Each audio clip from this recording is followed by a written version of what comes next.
আমার সুখ শান্তি আমার আপন মানুষদের কাছে, আমার সন্তান, আমার হাজবেন্ড, আমার বাবা মা। তাই তো চলে আসলাম বাবার বাড়িতে। আসসালামু আলাইকুম, সবাই কেমন আছেন? আশা করি সবাই ভালো আছেন, আমরাও ভালো আছি। আবারও নিয়ে আসলাম আপনাদের জন্য নতুন একটি ভিডিও। আমরা এখন যাচ্ছি পাশের বাড়িতে একটা বিয়ের অনুষ্ঠান, সেখানে আমরা এখন খাওয়া দাওয়া করতে বসে গেছি। এখানে খাওয়া দাওয়া করতেছে সবাই। দেখেন আমার কিউট মেয়েটাও খাচ্ছে। সবাই কিন্তু মাশাআল্লাহ বলবেন আমার মেয়েটাকে দেখার পরে। এখানে খাওয়া দাওয়া শুরু করছি আমরা সবাই। আর একজনকে মিস করতেছি খুবই।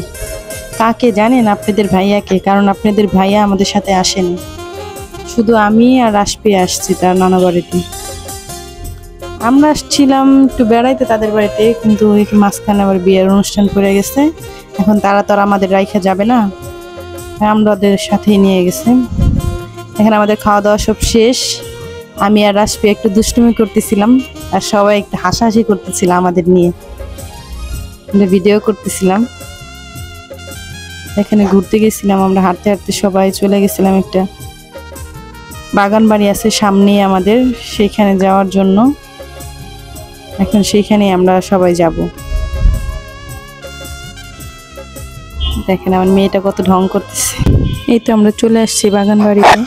বেশি দূর না, আমাদের বাসার পাশেই, 5 মিনিট লাগে আর কি হাইটে আসতে। আমরা হাঁটতে হাঁটতে চলে আসছি। এখানে একটু ঘুরবো টুরবো, একটা ছবি টবি করবো, তুলবো, ভিডিও বানাবো, তারপর আবার সন্ধ্যার আগে চলে যাব। সবাই ঘুরতেছে, যার যার মতো শেষে ঘুরতেছে। আমিও ভিডিও বানাইতেছিলাম, আপনাদের একটু ঘুরে দেখাই। সুন্দর আছে বাগান বাড়িটা। এখানে কেউ থাকে না, বাড়ির যে মালিক সে থাকে না, সে হলো ঢাকা থাকে। আর এখানে যে দেখাশোনা করে সেই থাকে। তারে বইলেই আমরা ঢুকছি, সবাই ঢুকতে দেয় না আর কি, তারে বইলেই আমরা ঢুকছি। সুন্দর আছে অনেক, চারমুড়া ধান ক্ষেত, মাঝখানে বাগান বাড়িটা খুবই সুন্দর। আজকের ভিডিওটা এই পর্যন্ত। যদি ভালো লেগে থাকে তাহলে শেয়ার করে দিবেন, সাবস্ক্রাইব করবেন, আমার পাশে থাকবেন প্লিজ। আর আমি কখনো ভয়েস দিইনি, ফার্স্ট ভয়েস দিলাম। আর আমার কথায় যদি কোনো ভুল হয়ে থাকে আমাকে ক্ষমা করে দিবেন প্লিজ। সবাই ভালো থাকবেন। আর এখানে দেখেন আমার মেয়েটা চুপ করে দাঁড়িয়ে রয়েছে, তার বাবাকে খুবই মিস করতেছিল। তার বাবা নাই দেখে তার মনটা অনেক খারাপ।